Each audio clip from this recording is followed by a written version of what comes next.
옛날 옛적 경상도 어느 고을에 꽃보다 고운 자태를 지닌 이씨 부인이 살고 있었습니다.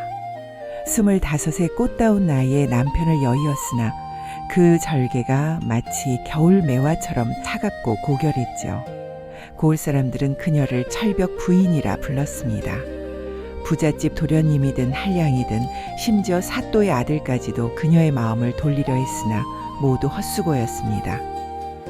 누군가 문전에서 노래를 불러도 값비싼 선물을 보내와도 그녀는 대문 밖으로 단 한 걸음도 나오지 않았습니다. 과부의 절개는 곧 가문의 명예라 여기던 그녀는 날마다 바느질로 생계를 꾸리며 밤이면 시집 온 지 3년 만에 세상을 떠난 남편의 위패 앞에서 조용히 눈물을 훔쳤습니다. 그런데 이 고을에 한 사내가 나타났습니다. 한양에서 온 풍류객 김선비였습니다. 30살의 늠름한 풍채와 시 한 수 읊으면 기녀들도 마음을 빼앗긴다는 그였죠. 김선비는 장터에서 우연히 이씨 부인을 보았습니다. 흰 저고리에 쪽진 머리, 그리고 세상 무엇에도 흔들리지 않을 것 같은 그 눈빛. 김선비는 그 자리에서 넋을 잃고 말았습니다. 저런 여인이라면 내 평생 단 한 번도 본 적이 없구나. 그날부터 김선비는 매일 밤 이씨 부인의 집 앞을 서성였습니다. 때로는 달빛 아래에서 시를 읽고 때로는 검은고를 타며 정성을 다했죠. 하지만 부인의 대문은 끝내 열리지 않았습니다. 한 달이 지나고 2달이 지났습니다. 김선비의 마음은 점점 더 깊어졌으나 부인의 태도는 변함이 없었습니다. 고을 사람들은 수군거렸습니다. 저 한양 선비도 결국 헛수고겠지. 철벽 부인의 마음은 누구도 녹일 수 없다네. 하지만 김선비는 포기하지 않았습니다. 아니, 정확히는 포기할 수 없었습니다. 그는 생각했습니다. 전공법으로는 안 되겠구나. 뭔가 기발한 계책이 필요해. 그날 밤 김선비는 주막에서 술을 마시며 고민에 빠졌습니다. 옆자리에 앉은 노인이 말했죠. 젊은이 여인의 마음은 정면으로 부딪히면 안 되네. 돌아가야 하는 법이지. 김선비는 무릎을 탁 쳤습니다. 그렇지. 정면이 아니라 측면으로, 아니 완전히 다른 방향에서 접근해야 해. 그는 며칠간 자신의 방에 틀어박혀 무언가를 열심히 준비하기 시작했습니다. 주막 주인이 이상하게 여겨 물었습니다. 선비님, 무슨 큰일이라도 꾸미시오? 김선비는 신비로운 미소를 지으며 대답했습니다. 허허, 곧 알게 될 것이오. 그는 장터를 돌아다니며 온갖 물건을 사모았습니다. 낡은 도포 한 벌, 회색 수염 한 탈에, 기묘한 목걸이와 부적들, 그리고 커다란 나무 지팡이까지. 방 안에는 먹물과 붓, 그리고 온갖 주술서들이 펼쳐져 있었습니다. 김선비는 거울 앞에서 가짜 수염을 붙여보고 목소리를 낮춘 연습을 했습니다. 이 집에 애군이. 좀 더 쉰 목소리로 이 집에 애군이 끼었구나. 그의 눈에는 장난기 어린 빛이 가득했습니다. 마치 어린아이가 소꿉놀이를 준비하듯 그는 완벽한 변장을 완성해 나갔습니다. 일주일 후 김선비는 완전히 다른 사람이 되어 거울 앞에 섰습니다. 덥수룩한 회색 수염, 구부정한 허리, 흐린 눈빛. 이제 그는 더 이상 30살의 젊은 선비가 아니었습니다. 70 노인의 모습을 한 신비로운 점쟁이였죠. 완벽해. 이제 부인을 만날 준비가 되었어. 김선비는 계획을 마음속으로 되뇌었습니다. 첫째, 점쟁이로 변장해 그녀의 불안을 자극한다. 둘째, 치료를 핑계로 안방에 들어간다. 셋째, 나머지는 그때 가서 보자. 그는 자신의 계략이 완벽하다고 믿었습니다. 하지만 과연 그럴까요? 사흘 후 해가 뉘엿뉘엿 넘어가던 저녁 무렵이었습니다. 이씨 부인은 바느질을 하다가 잠시 쉬려고 마당에 나왔습니다. 그때였습니다. 대문 밖에서 기묘한 목소리가 들려왔습니다. 이 집이로구나. 애군의 기운이 담장을 넘어 하늘로 치솟고 있구나. 부인은 깜짝 놀라 대문 쪽으로 다가갔습니다. 틈새로 내다보니 덥수룩한 회색 수염을 기른 노인이 지팡이를 짚고 서 있었습니다. 누더기 같은 도포를 입고 목에는 기이한 목걸이를 걸고 있었죠. 부인은 조심스럽게 물었습니다. 저 누구십니까? 무슨 일로 이 밤에? 나는 전국을 떠도는 무속인이요. 지나가다 이 집의 기운이 심상치 않아 멈춘 것이요. 혹시 부인 요즘 몸이 편찮지 않으시오? 사실 이 씨 부인은 며칠 전부터 이상한 꿈을 꾸고 있었습니다. 까마귀가 방 안으로 날아드는 꿈, 우물물이 검게 변하는 꿈, 미신을 믿지 않던 그녀였지만 연거푸 흉몽을 꾸고 나니 마음 한구석이 불안했지요. 부인이 머뭇거리자 점쟁이는 더욱 확신에 찬 목소리로 말했습니다. 부인, 대문을 열어보시오. 이 늙은이가 부인의 관상을 보고 싶소. 걱정 마시오. 나는 악한 사람이 아니오. 다만 하늘이 시켜 이 집에 온 것뿐이요. 부인은 망설였습니다. 하지만 노인의 목소리에는 묘한 힘이 있었습니다. 그리고 최근 며칠간의 불안한 마음도 한몫했지요. 마침내 부인은 조심스럽게 대문을 열었습니다. 점쟁이는 천천히 안으로 들어와 부인의 얼굴을 자세히 들여다보았습니다. 그리고는 혀를 차며 고개를 저었습니다. 쯧쯧쯧, 역시 내 예감이 틀리지 않았구나. 부인, 큰일이오. 부인의 인당 이마 이건 푸르고 눈 밑에 그늘이 드리워져 있어. 이는 음기가 몸 안에 쌓여 있다는 증거요. 특히 부인처럼 젊은 나이에 홀로 지내는 여인은 음기가 쉽게 쌓이는 법이요. 부인은 섬뜩한 기분이 들었습니다. 점쟁이의 말이 마치 자신의 속마음을 들여다보는 것 같았기 때문입니다. 점쟁이는 계속해서 말했습니다. 이 음기를 오늘 밤 안에 다스리지 않으면 부인에게 큰 병이 찾아올 것이요. 혹은 더 나쁜 일이 일어날 수도 있어. 하지만 걱정 마시오. 이 늙은이에게 특별한 치료법이 있어. 오늘 밤 내가 부인의 음기를 몰아내 드리겠소. 부인의 마음이 크게 흔들렸습니다. 이성적으로는 의심스러웠지만 감정적으로는 두려움이 앞섰습니다. 그리고 점쟁이의 말에는 묘한 설득력이 있었죠. 마침내 부인은 조심스럽게 물었습니다. 그 치료라는 것이 어떤 것입니까? 점쟁이의 입가에 미세한 미소가 스쳤습니다. 계획이 순조롭게 진행되고 있었습니다. 점쟁이는 지팡이를 들어 하늘을 가리키며 말했습니다. 부인, 음기라는 것은 눈에 보이지 않지만 실제로 존재하는 것이요. 마치 바람처럼 말이요. 부인의 몸속 깊은 곳, 특히 가슴과 아랫배 부근에 음기가 뭉쳐 있어. 이를 풀어주려면 양기를 전달해야 하오. 양기요? 그것은 또 무엇입니까? 양기란 남성이 가진 생명의 기운이요. 이 늙은이가 비록 나이는 많으나 평생 수련을 통해 강한 양기를 간직하고 있어. 이 양기를 부인에게 전달하면 음기가 자연스럽게 밖으로 빠져나가는 법이요. 부인은 여전히 의심스러웠습니다. 하지만 점쟁이는 매우 진지한 표정으로 계속 설명했습니다. 부인, 이것은 남녀 간의 일이 아니요. 순수한 치료일 뿐이요. 의원이 환자를 진맥하듯 무속인이 귀신을 쫓듯 나는 단지 부인의 건강을 위해 기운을 전달할 뿐이요. 만약 부인이 거부하신다면 어쩔 수 없지만 한 달 안에 큰 병을 앓게 될 것이요. 부인의 얼굴에 두려움이 스쳤습니다. 그녀는 이미 남편을 병으로 잃었습니다. 다시는 그런 고통을 겪고 싶지 않았죠. 점쟁이는 부인의 마음을 읽은 듯 부드럽게 말을 이었습니다. 부인, 나를 믿으시오. 이 늙은이는 전국을 다니며 수백 명의 여인을 치료했소. 모두 건강을 되찾았지요. 부인도 내일 아침이면 온몸이 가벼워지고 얼굴에 생기가 돌 것이요. 다만 한 가지 조건이 있어. 조건이요? 치료가 진행되는 동안 절대로 눈을 떠서는 안 돼요. 눈을 뜨면 양기의 흐름이 끊어지고 오히려 더 큰 화를 입을 수 있어. 그리고 안방처럼 조용하고 아늑한 곳에서 해야 효과가 좋소. 어떻소? 부인, 이 늙은이를 믿고 맡겨보시겠소? 부인은 한참을 망설였습니다. 하지만 결국 그녀는 고개를 끄덕였습니다. 이 노인은 분명 선한 사람처럼 보여. 그리고 정말로 나를 도우려는 것 같아. 한번 믿어보자. 부인은 점쟁이를 안방으로 안내했습니다.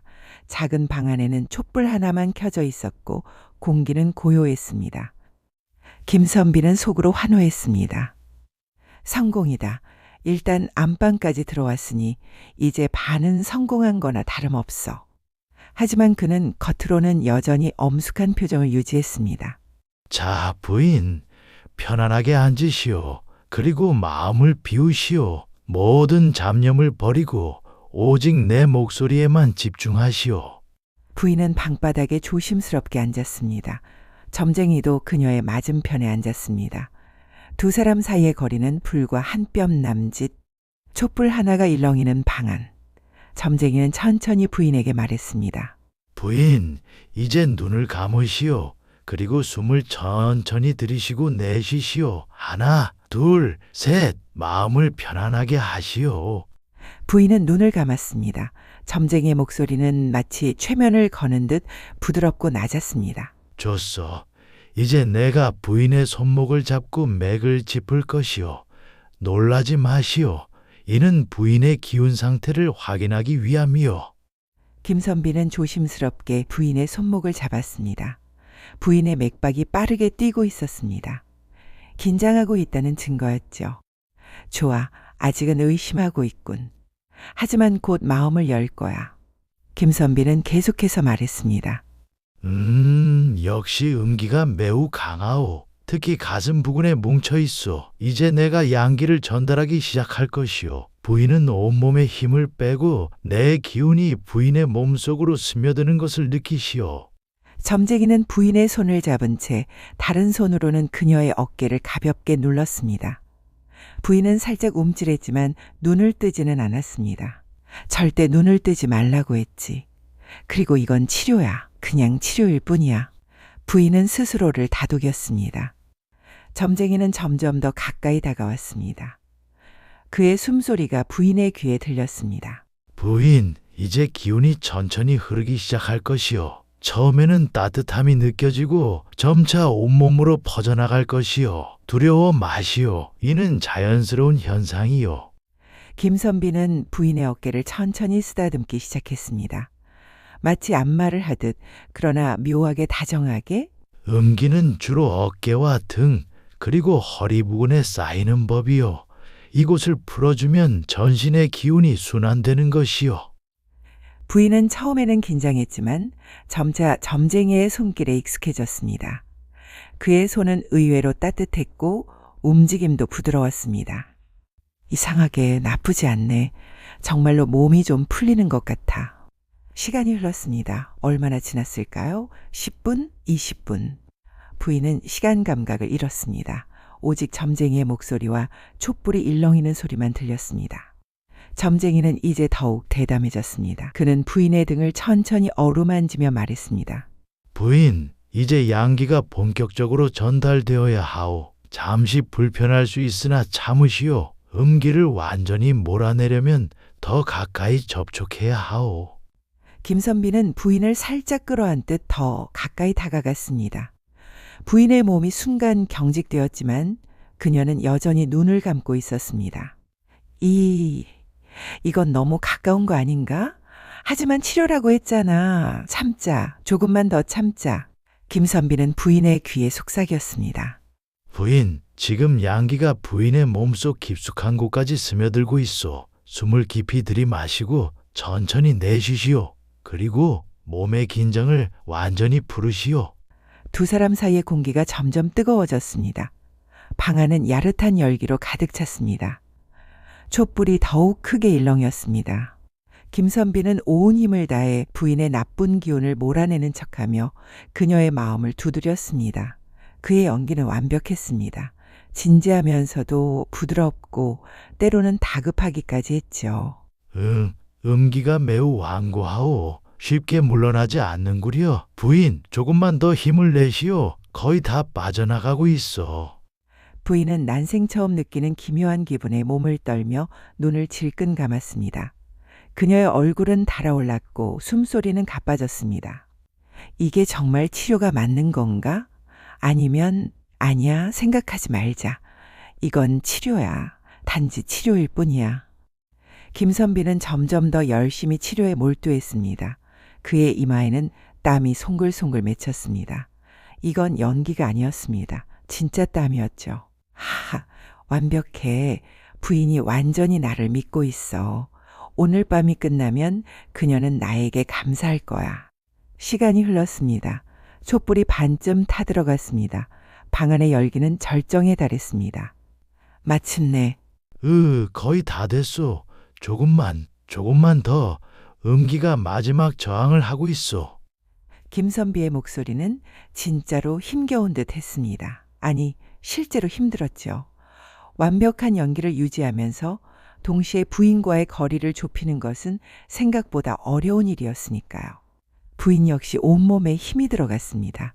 그녀는 자신도 모르게 점쟁이의 도포자락을 꽉 움켜쥐고 있었습니다. 자, 이제 마지막입니다.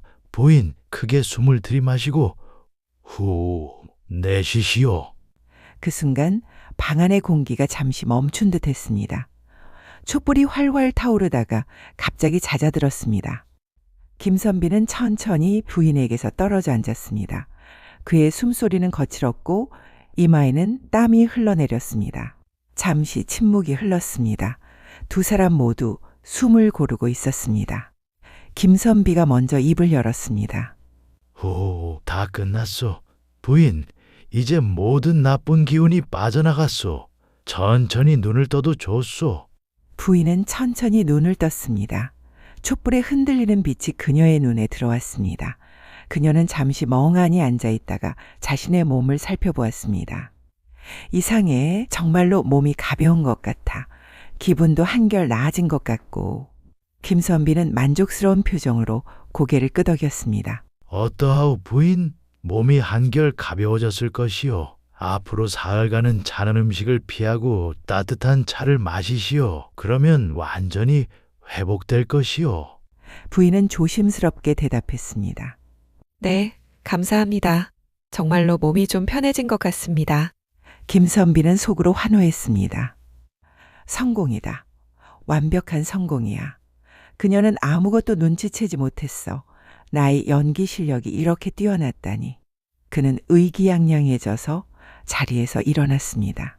그럼 이만 물러가겠소. 부인의 건강을 기원하오. 김선비는 지팡이를 짚고 천천히 방을 나가려 했습니다. 그의 마음은 이미 주막으로 향하고 있었습니다. 오늘 밤은 술 한 잔 제대로 마셔야겠어. 허허. 나 김선비 드디어 철벽 부인의 마음을 얻었도다. 하지만 바로 그때 김선비가 방문을 열려는 순간 부인이 갑자기 그의 도포자락을 잡았습니다. 김선비는 깜짝 놀라 돌아보았습니다. 응? 부인, 무슨 일이요? 부인은 천천히 고개를 들었습니다. 그리고 미소를 지었습니다. 그것은 아까까지 수줍고 두려워하던 미소가 아니었습니다. 묘하게 장난스럽고 똑똑하고 그리고 요염한 미소였죠. 김선비는 순간 심장이 철렁 내려앉는 느낌을 받았습니다. 대사님, 그런데 어쩌지요? 부인의 목소리는 이제 떨리지 않았습니다. 오히려 낮고 부드럽고 자신감이 넘쳤습니다. 제 깊은 곳에 아직 나쁜 기운이 조금 남아있는 듯 합니다. 아까 그 치료가 끝까지 닿지 않은 것 같은데요. 김선비는 순간 얼어붙었습니다. 뭐라고? 끝까지 닿지 않았다고? 부인은 김선비를 똑바로 바라보며 천천히 말을 이었습니다. 대사님의 양기가 생각보다 짧게 느껴졌거든요. 아니, 정확히 말하면 대사님의 치료 도구가 제 깊은 곳의 음기까지 도달하지 못한 것 같습니다. 김선비의 얼굴이 새하얗게 질렸습니다. 잠깐, 설마 이 부인이... 부인은 김선비에게 더욱 가까이 다가왔습니다. 그녀의 눈빛은 이제 완전히 달라져 있었습니다. 대사님, 혹시 평소에도 이렇게 짧으신가요? 아니면 오늘따라 긴장하셔서 그런 건가요? 김선비는 당황해서 말을 더듬었습니다. 무슨 말씀을? 치료는 완벽하게 끝났소. 완벽하게요? 허허, 대사님. 제가 비록 과부이긴 하지만 남편과 3년을 살았습니다. 그 정도는 알아요. 진짜 양기가 무엇인지 말이죠. 김선비는 뒷걸음질 쳤습니다. 부인은 천천히 일어나 김선비에게 다가왔습니다. 그리고 말이죠, 대사님. 당신의 수염 한쪽이 살짝 벗겨졌어요. 아까 제가 도포를 잡았을 때부터 알아챘죠. 김선비는 황급히 자신의 수염을 만져보았습니다. 정말 한쪽이 느슨하게 벗겨져 있었습니다. 부인은 완전히 김선비 앞에 섰습니다. 그리고 그의 가짜 수염을 살짝 잡아당겼습니다. 김선비님, 2달 동안 매일 밤 제 집 앞에서 시를 읊던 그 목소리를 제가 못 알아들을 것 같으세요? 순간 김선비의 세계가 무너져 내렸습니다. 끝났다. 완전히 들켰어. 부인은 김선비의 가짜 수염을 완전히 벗겨냈습니다. 그리고는 다시 한번 미소 지었습니다. 그런데 말이죠, 선비님. 저도 참 궁금했어요. 대체 얼마나 대단한 사람이기에 철벽이라는 절을 넘으려 이런 수작까지 부리나 하고요. 김선비는 더 이상 노인 목소리를 낼 수 없었습니다. 그는 본래의 목소리로 작게 대답했습니다.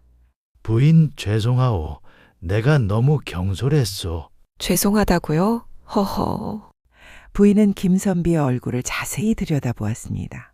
그런데 솔직히 말하자면 선비님의 집념과 노력은 인정할 만하더군요. 가짜 점쟁이로 변장하고 음기니 양기니 하는 그럴듯한 이야기를 지어내고 나름 재미있었어요. 재미있었다고? 네. 저도 오랜만에 설레었거든요. 누군가 나를 이렇게까지 원한다는 게 나쁘지 않았어요. 김선비는 부인의 눈을 바라보았습니다. 그 눈에는 더 이상 두려움도 의심도 없었습니다. 단지 호기심과 기대가 가득했죠. 김선비는 잠시 멍하니 서 있다가 갑자기 크게 웃기 시작했습니다. 허허허 하하하. 역시 부인은 저보다 한 수 위십니다. 아니 2수는 위시오. 김선비는 남은 가짜 수염과 낡은 도포를 모두 벗어던졌습니다. 이제 그는 본래의 모습, 30살의 늠름한 선비로 돌아왔습니다. 부인은 김선비의 모습을 찬찬히 살펴보았습니다. 변장을 벗으니 훨씬 낫네요. 역시 젊은 선비가 노인 흉내를 내는 건 무리였어요. 부인 신뢰를 무릅쓰고 여쭙겠소. 대체 언제부터 눈치채신 것이요? 처음부터요. 처음부터라고? 부인은 방바닥에 편안하게 앉으며 설명하기 시작했습니다. 선비님, 제가 비록 고을에서만 살았지만 어리석지는 않아요. 점쟁이라는 사람이 갑자기 나타나서 제 불안을 정확히 짚어내고 하필이면 양기를 전달한다는 치료법을 제시하는데 의심하지 않을 사람이 어디 있겠어요? 그렇다면 왜 저를 안방으로 들였소? 부인은 잠시 침묵했습니다. 그리고 조용히 대답했습니다. 궁금했어요. 선비님이 대체 무엇을 하려는지. 그리고 솔직히 말하자면 부인의 얼굴이 살짝 붉어졌습니다. 외로웠어요. 3년이나 혼자 지내다 보니 누군가의 따뜻한 손길이 그리웠죠. 설령 그게 가짜 점쟁이의 손길이라 해도. 김선비는 부인의 솔직한 고백에 가슴이 뭉클해졌습니다. 부인, 그럼 제 치료는 어떠했소? 부인은 장난스럽게 웃으며 대답했습니다. 글쎄요. 아까 말했잖아요. 좀 짧았다고요. 짧았다니 그건 너무 가혹한 평가 아니요? 그래서 말인데요, 선비님. 한 번 더 기회를 드릴까 해요.